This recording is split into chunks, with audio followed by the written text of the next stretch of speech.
मुझे सरू से बात करनी ही नहीं है, कुछ भी बोले कोई बात सुननी ही नहीं है। वेद साहब, आप ऐसे अट्ठे क्यों आ गए? हमारी बातों का आपको और गुस्सा आया ना? बात करती कहाँ हो तुम सरू? बात तो वक्त निकल जाने पर फिर मुझे पता लगती है। और इसी बात से तो सबसे ज्यादा प्रॉब्लम है ना मुझे सरू, कि तुम सब कुछ खुद ही करना चाहती हो, सारी प्रॉब्लम्स खुद ही सॉल्व करना चाहती हो, और मुझे फिर जाकर कहीं से पता चलता है सरू। तो अभी भी क्यों बात कर रहे हैं? जाओ अपना काम करो, it's okay, please carry on, go. Ved साहब अभी भी हमारे से इसीलिए गुस्सा है कि असली पोती वाली बात मैंने उन्हें सब होने के बाद अभी क्यों बताई, पहले क्यों ना?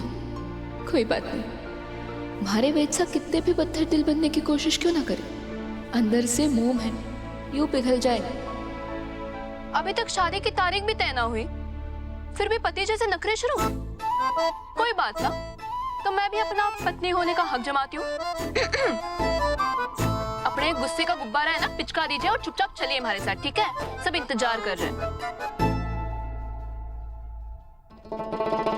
अभी हक जता रही हूँ, थोड़ी देर में पराया कर दोगी, है ना? यही करोगी ना? बोलो। फिर पैटर्निटी टेस्ट वाली बात क्यों नहीं बताई मुझे? बता सकती थी ना?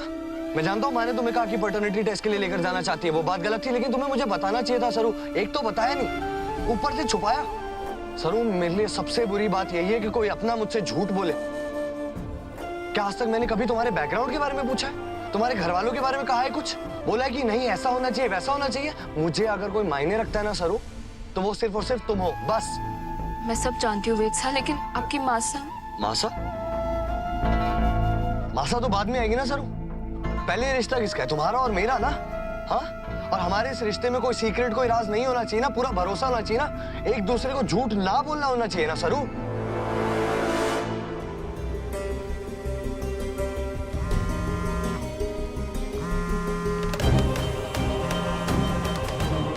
डॉक्टर का फोन, कहीं वो सरू की बाबा साहब को ये ना बता दे कि सरू उनकी असली बेटी है।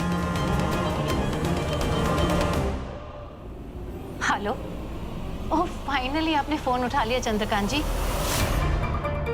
मुझे बस आपसे एक ही बात पूछनी थी, आप कल मुझे रिपोर्ट गलत करके पॉजिटिव करने के लिए क्यों कह रहे थे?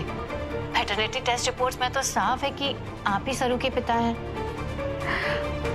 आपका घड़ा घड़ा धन्यवाद। हेलो, आप कौन? जी मैं चंद्रकांत साहब की पत्नी बोल रही हूँ। आपका धन्यवाद कि आज हमारी बेटी को उसके बाबा साहब मिल गए, एक परिवार पूरा हो गया, सब कुछ आपकी वजह से।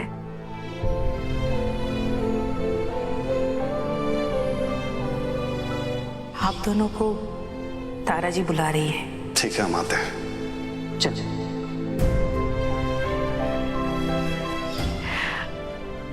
सरू को उसका सच जाने बिना ही उसके बाबा साहब और उसके परिवार का प्यार मिल रहा है।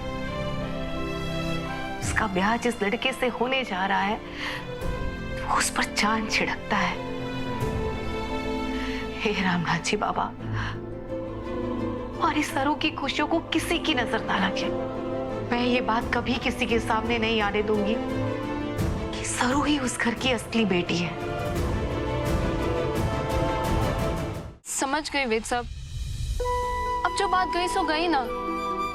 देखिए, फटे हुए दूध का तो पनीर ही बन सके ना, उसके वापस मलाई तो ना हो सके।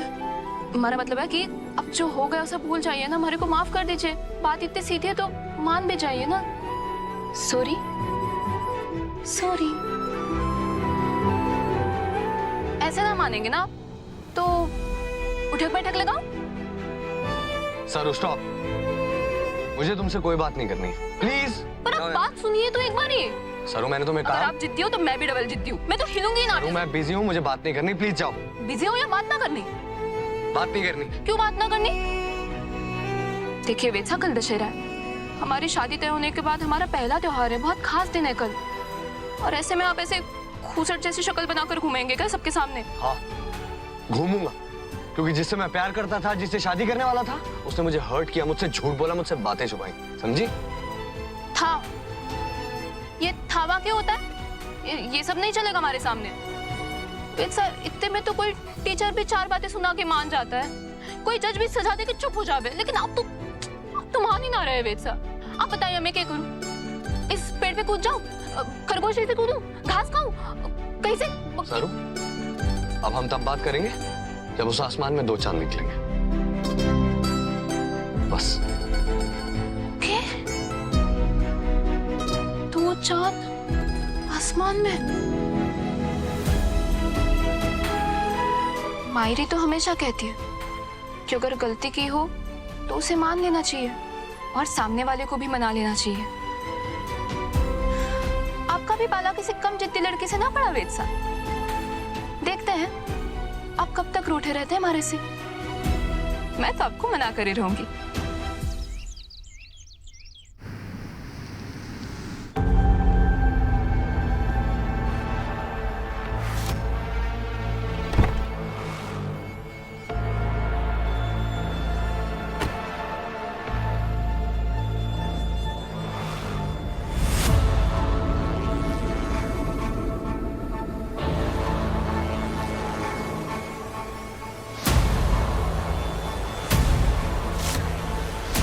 आजादी मुबारक हो।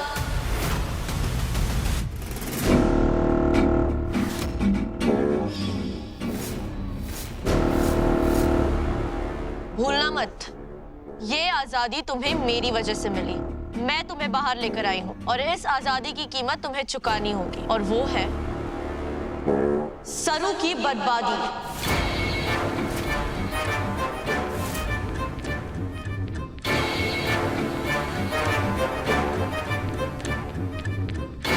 तुम्हारे जितनी मेरी भी दुश्मनी है सरू से, और इस बार मैं अपना पूरा हिसाब बराबर करूंगी। कल दशहरा है और सरू को पता भी नहीं कि कल मैं उसकी लाइफ का सबसे बड़ा रावण उसके सामने लाकर खड़ा कर दूंगी। इस दशहरा जीत रावण की होगी और सरू की हार।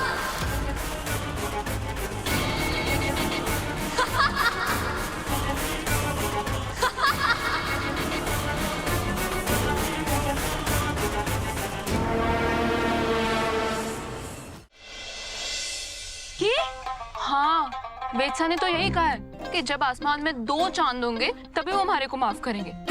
लेकिन हमारा नाम भी सरू है। अगर वेद को मनाने के लिए हमारे को 2 चांद भी लाने पड़े ना, वो भी मैं लेकर आऊंगी। पर सरू, 2 चांद कैसे? ना तो प्यार की इतनी बड़ी बड़ी बातें करती है, इतनी सारी फिल्में देखती है, लेकिन तेरे को ये ना पता कि सच्चे प्यार में कुछ भी मुमकिन होए। अरे को तो बस थेरी ही पता है। आज मैं थारे को प्रैक्टिकल दिखाऊंगी। प्रैक्टिकल? चांद?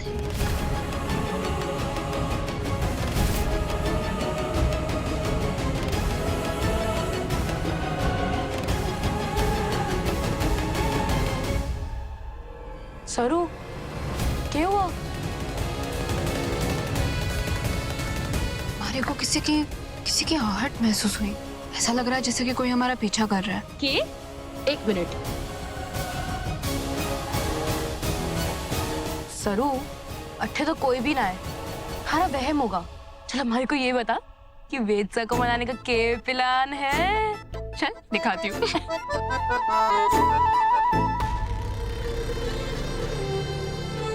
तैयार रहना सरू, कल आ रहा हूं रावण के जैसा काल बनकर तुम्हारे चेहरे की हंसी, तुम्हारी हर खुशी को छीनने, तुम्हें बर्बाद करना।